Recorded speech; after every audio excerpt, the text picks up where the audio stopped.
दोस्तों, पश्चिम बंगाल में इस वक्त जो सियासी माहौल बन गया है उसे देखकर साफ लगता है कि ममता बनर्जी और अमित शाह के बीच अब टकराव पूरी तरह खुलकर सामने आ चुका है। दोनों आमने सामने हैं और ऐसा बिल्कुल नहीं लग रहा है कि ये भिड़ंत जल्दी थमने वाली है। कल बंगाल में जो घटनाक्रम हुआ वो आपने भी देखा होगा और सुना भी होगा। प्रवर्तन निर्देशालय यानी ईडी ने पश्चिम बंगाल में आईपैक के राज्य प्रमुख प्रतीक जैन के ठिकाने पर छापा मारा। वहीं आईपैक जो तृणमूल कांग्रेस के लिए चुनावी रणनीति तैयार करता है, ईडी वहां पहुंची और दस्तावेजों की जांच शुरू की। कागजात जब्त किए जाने लगे, लेकिन जैसे ही इसकी जानकारी ममता बनर्जी को मिली वो खुद अपने समर्थकों और पार्टी नेताओं के साथ वहां पहुंच गईं। इसके बाद जो हुआ वो देश की राजनीति में पहले कभी नहीं देखा गया था। ममता बनर्जी ने खुले तौर पर ईडी की कार्रवाई का विरोध किया और आरोप है कि ईडी के हाथ से कागजात और लैपटॉप तक वापस ले लिए गए हैं। ये पहला मौका था जब किसी चुनावी रणनीति बनाने वाली संस्था के शीर्ष व्यक्ति के घर पर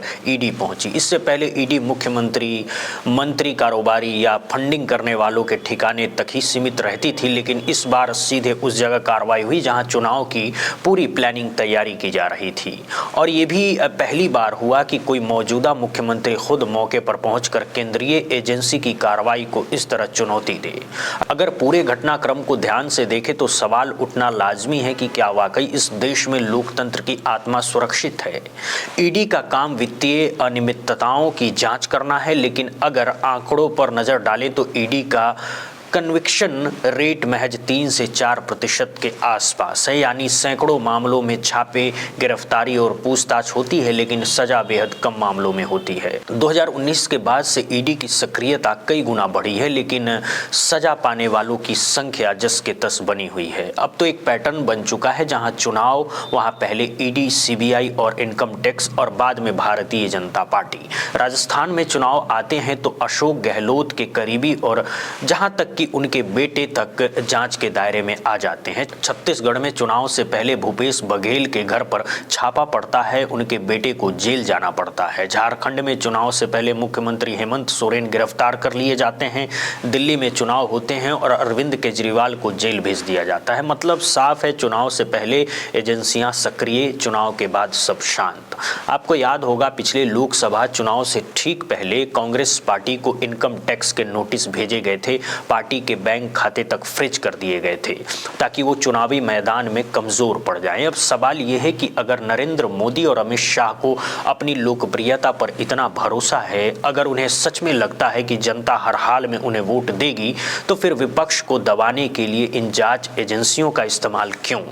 आखिर चुनाव जनता को फैसला करना है या ईडी, सीबीआई और इनकम टैक्स को? और जब दबाव की यही राजनीति होगी तो फिर वही प्रक्रिया सामने आएगी जो कल ममता बनर्जी ने दिखाई है।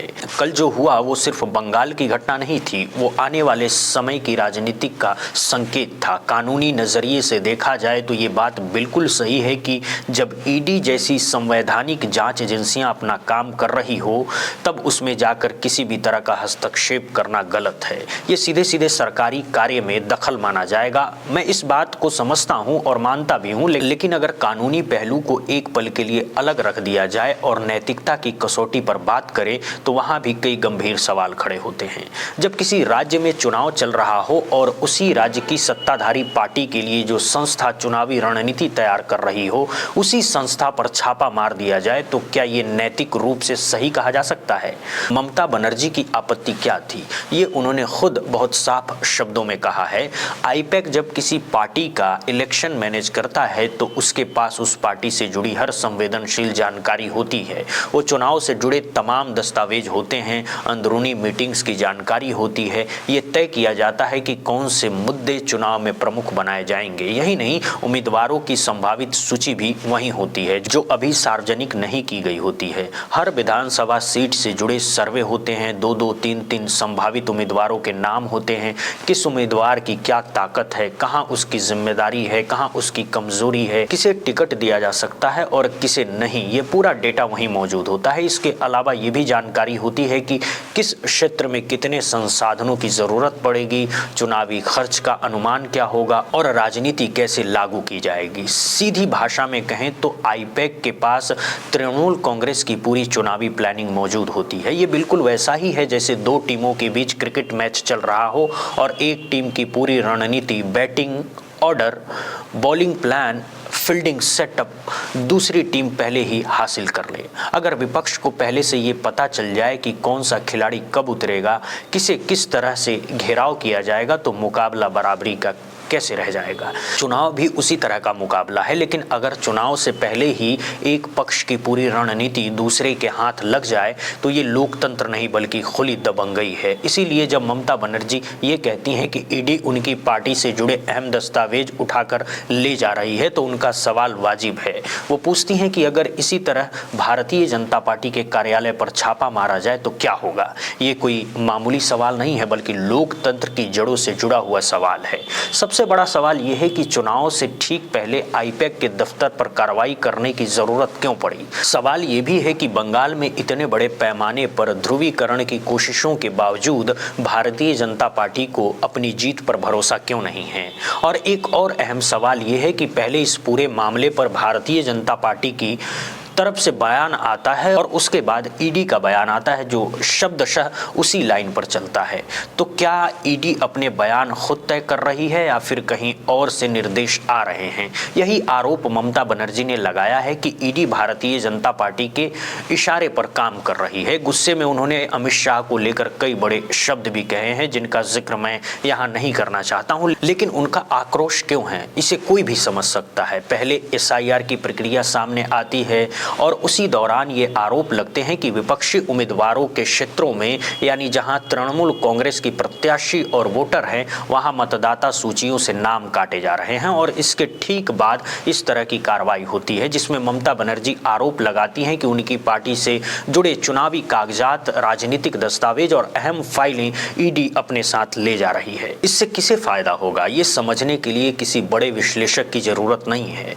इसी के विरोध में तृणमूल कांग्रेस के कई सांसदों ने केंद्रीय गृह मंत्री अमित शाह के आवास और कार्यालय के बाहर प्रदर्शन किया। इस प्रदर्शन में डेरेक ओब्रायन, शताब्दी राय, महुआ मोइत्रा, बापी हल्दर, साकेत गोखले, प्रतिमा मंडल, कीर्ति आजाद, डॉक्टर शर्मिला और कई अन्य सांसद शामिल थे। दिल्ली पुलिस ने इन सभी सांसदों को गृह मंत्रालय के पास से हिरासत में लिया। उन्हें पार्लियामेंट स्ट्रीट थाने ले जाया गया। इसी दौरान महुआ मोइत्रा का बयान सामने आया है। बंगाल में हम जीतेंगे, जो भी कर ले इस बीजेपी को हम हरा के रखेंगे, जो भी कर ले।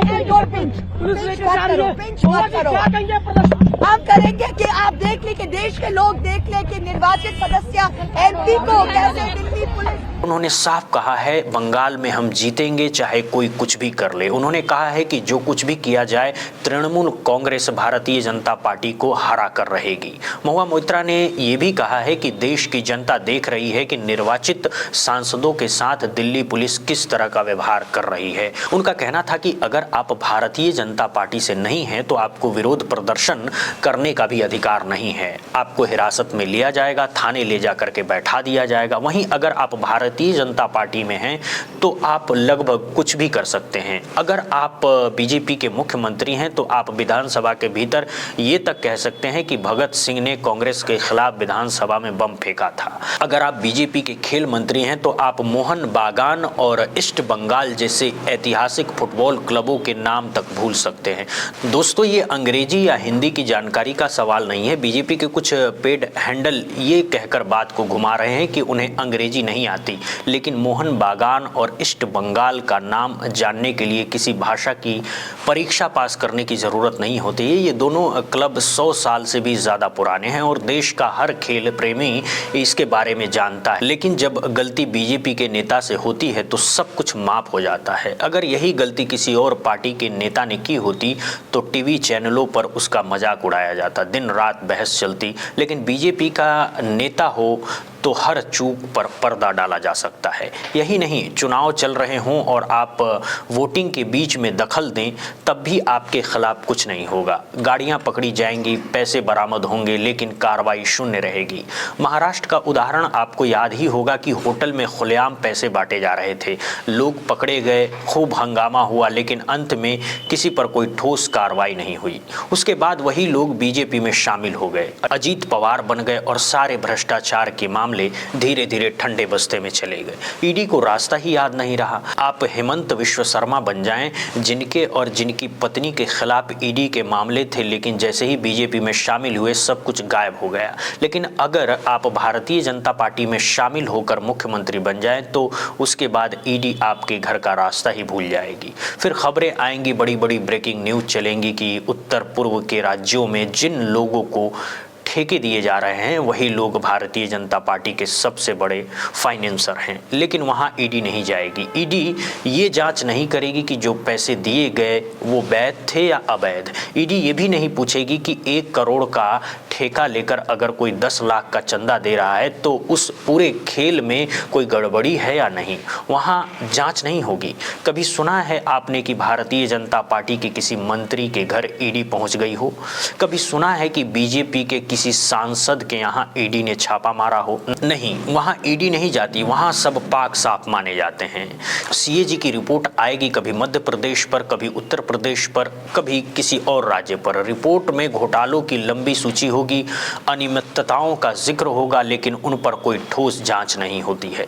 दिल्ली में आर्टिफिशियल बारिश कराने के नाम पर 35-40 करोड़ रुपए खर्च कर दिए जाएंगे। आसमान से एक बूंद पानी नहीं गिरेगा, बारिश नहीं होगी, करोड़ों रुपए जरूर बह जाएंगे, लेकिन कोई ये नहीं पूछेगा कि जब बारिश ही नहीं होगी तो इतना पैसा क्यों दिया गया। मैं क्या क्या गिनवाऊं? ऐसे ऐसे काले कारनामे सामने आ चुके हैं कि न खाऊंगा न खाने दूंगा का पूरा नारा बह चुका है। अब तो हालात ये हैं कि खाओ और जी भर के खाओ, बस भारतीय जनता पार्टी में बने रहो, फिर तुम्हारा कोई कुछ नहीं करेगा। लेकिन अगर तुम विपक्ष में हो तो तुम्हें चुनाव तक नहीं लड़ने दिया जाएगा। चुनाव से पहले तुम्हारी पूरी चुनावी रणनीति पर कब्जा करने के लिए ईडी पहुंच जाएगी। और ऐसे हालात में अगर ममता बनर्जी अपने दल बल के साथ जाकर अपने कागजात वापस ले आती हैं तो आप खुद बताइए नैतिक रूप से इसमें गलत क्या है। अब ये मामला कोर्ट तक पहुंच चुका है। ईडी भी हाई कोर्ट गई है और आईपैक भी हाई कोर्ट पहुंची है। जाहिर है ईडी हाई कोर्ट में ये कहेगी कि उसे अपना काम करने नहीं दिया गया, लेकिन हाई कोर्ट को ये भी पूछना चाहिए कि आप आईपैक में आखिर कौन सा काम करने गए थे। वहीं आईपैक ने कोर्ट में ये कहा है कि उसे बिना किसी ठोस वजह के परेशान किया जा रहा है। ईडी ने कोलकाता हाई कोर्ट में याचिका दाखिल कर ये आरोप लगाया है कि साल 2020 के कथित कोयला चोरी घोटाले से जुड़े मनी लॉन्ड्रिंग मामले की जांच के दौरान उन्हें अधिकारियों को बाधा का सामना करना पड़ा है। अब सवाल यह है कि 2020 में कोई कथित कोयला घोटाला हुआ था और 2026 में चुनाव के ठीक पहले ईडी को उसकी याद क्यों आई? 6 साल तक आप सोते रहे, 6 साल तक आपको उस घोटाले की याद नहीं आई और अचानक चुनाव से पहले ही कार्रवाई शुरू हो गई। ईडी का कहना है कि जो सामग्री वहां से हटाई गई, जिसे ममता बनर्जी अपने हाथ से ले गई, वो मनी लॉन्ड्रिंग की जांच के लिहाज से अहम सबूत थी। वहीं ममता बनर्जी का साफ कहना है कि ये छापेमारी भारतीय जनता पार्टी और गृह मंत्री के इशारे पर की गई थी और ये पूरी तरह राजनीतिक कार्रवाई थी। ममता बनर्जी का दावा है कि ईडी उनकी पार्टी के आईटी सेल और चुनावी रणनीति से जुड़े कागजात और हार्ड डिस्क जब्त कर रही थी, जिनका किसी भी वित्तीय जांच से कोई लेना देना नहीं था। उन्होंने कहा कि ऐसे ही संवेदनशील दस्तावेजों को बचाने के लिए वहां गई थी। आईपैक भी, जैसा मैंने आपको बताया, कोलकाता हाई कोर्ट पहुंच चुकी है। उसने भी याचिका दाखिल कर ईडी की कार्रवाई की वैधता पर सवाल उठाया है और इसे राजनीतिक प्रतिशोध बताया है। आईपैक का कहना है कि कथित कोयला घोटाले में वो आरोपी ही नहीं है। उनका दावा है कि इस मामले से उनका कोई लेना देना नहीं है, फिर उनके खिलाफ ये कार्रवाई क्यों की गई है। आईपैक का कहना है कि ये पूरी कार्रवाई अवैध है, गैरकानूनी है और पूरी तरह राजनीतिक मकसद से की गई कार्रवाई है। ये भी आरोप लगाया गया है कि छापेमारी के दौरान एजेंसी ने तय प्रक्रिया का पालन नहीं किया।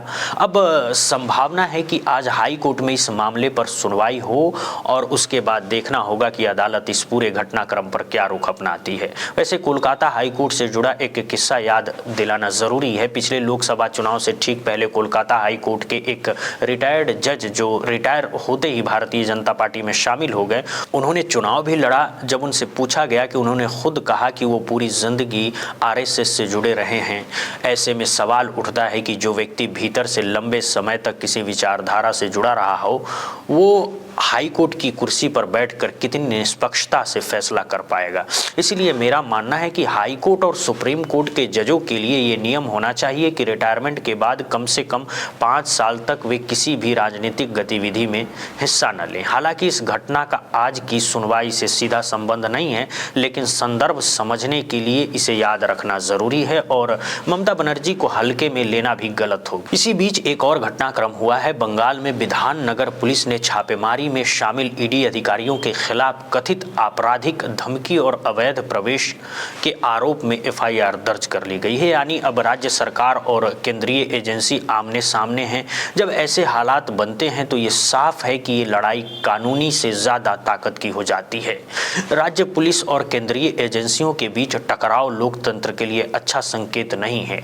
लोकतंत्र में चुनाव सरकार और विपक्ष के बीच ताकत के आधार पर होने चाहिए, न कि जांच एजेंसियों के जरिए। लेकिन हकीकत यह है कि 5 साल एजेंसियां शांत रहती हैं और जैसे ही चुनाव नजदीक आता है सभी एजेंसियां एक साथ सक्रिय हो जाती। पहले एसआईआर में नाम काटे जाते हैं, फिर छापे पड़ते हैं, फिर इनकम टैक्स, फिर बैंक खाते सीज। ये पूरा सिलसिला चुनाव से पहले शुरू हो जाता है। इसका सीधा मतलब यही है कि भारतीय जनता पार्टी को फ्री और फेयर इलेक्शन पर भरोसा नहीं है। चाहे जितना ध्रुवीकरण कर लिया जाए, अगर ईमानदारी से चुनाव हुआ तो जीत की गारंटी नहीं है।